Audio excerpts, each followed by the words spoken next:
Again, I welcome everyone today as we hear yet another somewhat perplexing gospel story from St. Luke. We have yet another parable that seemed to be a rather confusing one. As I thought about it, I thought the author of this should have perhaps taken some days off. He needed to kind of think through what the story might have been. It is, in fact, a very perplexing and somewhat complex story about social relationships and an example of unjust economic structures, which obviously has multiple twists and turns. A hard story to follow.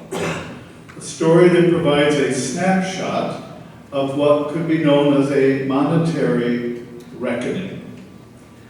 In fact, we would know it as an audit that would seem rather unusual in the way that we typically handle business today. It is a parable, or if you will, a puzzle, that leaves us somewhat asking upon hearing the gospel, so where is the good news? I do believe that there is good news, and very much worthwhile news for us in our scripture, not only today, but every day.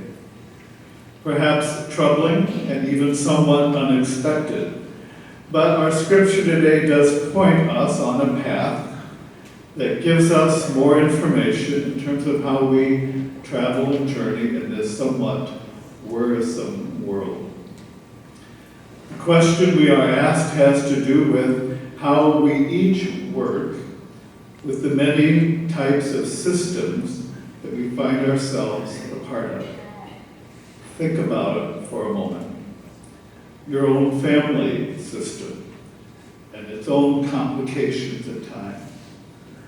As we think about, we don't even need to move into our high holy days, to think about family gatherings and sort of all the intricacies to what happens within each family system. Or in the business world, all the complexities of that particular village. The one that is identified as the boss, and all those others who also think they're the boss. Or in our own political systems. We're living in a world right now that is quite troublesome and wearisome. Situations that arise on a daily basis that give us not only the complexity of our current national journey, but calls us to be extremely attentive, to be very cautious, to protect our democracy, or the religious systems in which we live. I could keep you here till at least 4 o'clock talking about the complexities of church systems, how they work and how they don't work, how they sometimes welcome and how sometimes they do not welcome. Regardless of the particular faith, all faith communities have their own systems, their own challenges. It boils right down to the system that we live in, which just has to do with ourselves as an individual. How we remain open or closed when we're discouraged or somebody has a different opinion. How we respond to losses in our life, what we do with anger in our life, what we do with hopelessness in our life. We have our own individual system that causes us to have great challenges. I have a friend that I see on a fairly regular basis and we talk about that. We know each other's individual's complexities. And when it's time to have finished our meal and say goodbye to each other, it's always a contest as to who can say to the other person first, good luck with yourself. Think about it in your own life, the times that you might want to consider good luck to yourself and the system that you are attempting to, again, travel in. The gospel suggests that there are many ways to work the system. It might even be from making use of, or in fact, renouncing one's wealth. The level of complexity in one parable, to just think about it. Very quickly, the bullet points. There is a rumor that the landowner's manager is skimming profits. The landowner already expected the manager to skim money, but to go to the landowner. The manager dutifully did that, but he also made sure that he skimmed off a little bit for himself. That ran into an issue because he was confronted by the landowner and fired. He panics. He is certain that he will be seen by the other workers as guilty, and they won't even have anything to do with him. Things are going from bad to worse. He also recognizes that he is not strong enough to dig ditches, and he's absolutely too proud to beg. He decides to give up on his plan, and he forgoes his what would have been ill-begotten gain. Through some very fancy and creative bookkeeping and making some side deals, he ends up, by the end of this, being actually praised by the landowner for being a rather shrewd manager. So, the landowner looks good, the manager looks good, and he feels much more secure with his peers. This rather interesting manager is doing all possible to make right relationships. He is trying to make an investment that will lead to a future. As we look at this parable, Jesus issues an indictment here, which is, in a phrase, either stay stuck in the ways of this world or lean into a new vision of right relationships. In truth, the here and now is passing, and we need to look at what really matters in our life. Not raising up our worldly wealth as an idol, but redirecting our energy to bring about God's reign in every facet of our life. Joan Chittister, a familiar person, prophet, and writer to many, in her book, The Time Is Now, A Call to Uncommon Courage. And I want to share this quote that is from Joan. The spiritual path can be tiring. It can be soul-saddening. And at times, it can even be electrifying.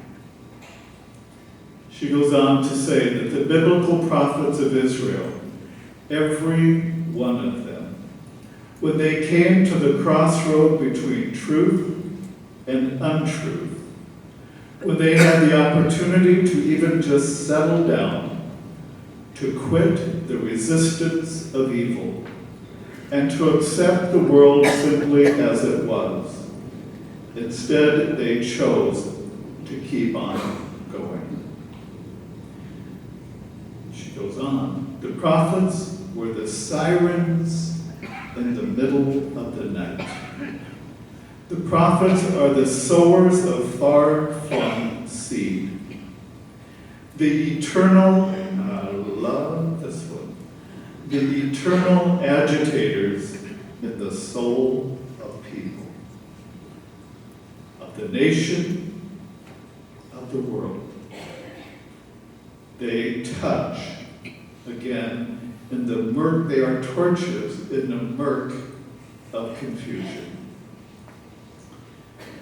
If they were to ever find their way out of the darkness to which failed leadership had condemned them, the prophets knew that some truth tellers, however few, have to keep the message alive. End of her quote. St. Joan of Arc has an opportunity, an invitation, if you will, a call to be a prophetic voice in the church. As we think about the Archdiocesan Synod, it is an opportunity for us to state our truth, to stand proud and tall with being a community within the larger community that opens all the tent flaps, as Michael talked about. We welcome. We are the light in the window. We welcome the doors open. It is for us our choice to stay and to keep the message alive. It is our way of choosing God's reign over everything else. We are no strangers to corrupt systems that profit at the expense and the exploitation of the lives of human beings who are simply trying to make a way to be healthy and secure. Today, we heard about a shrewd manager who knew how to work the system. His actions clearly were not altruistic, but at least he did something. Jesus invites us to redirect our intentions, to shift our focus, and to again make this world a better place. We all have our gift. However you came about that gift, it's important to recognize it. It doesn't matter how you got the gift. The reality is you have to share the gift.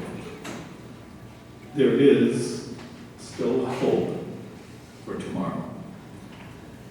It's important for all of us just to not let the moment pass us by. Whether we make a choice to remain within the system, within the church, or whether we are working outside the system, whatever our call in life may be. I want to acknowledge the fact that we who are seated here today, those who couldn't make it here today, all those who make that choice to work within the tent, that your voice matters. I want to express my gratitude to the members of this parish who remain committed to being not just putting the light in the window, but being the light in the window. To not only have an open door, but to be a welcoming community, to welcome all. So, let's keep the message alive. Let us also, in a church or in our nation, choose to be that siren in the middle of the night, letting our world, letting our nation, and letting our church know when people are in danger, when people are hurting. To be that siren in the night, to be the sower of the far-flung seed, to be the light in the darkness of hatred and apathy. May we continually make a choice to keep going. May we continually make the choice to be St. Joan of Arc.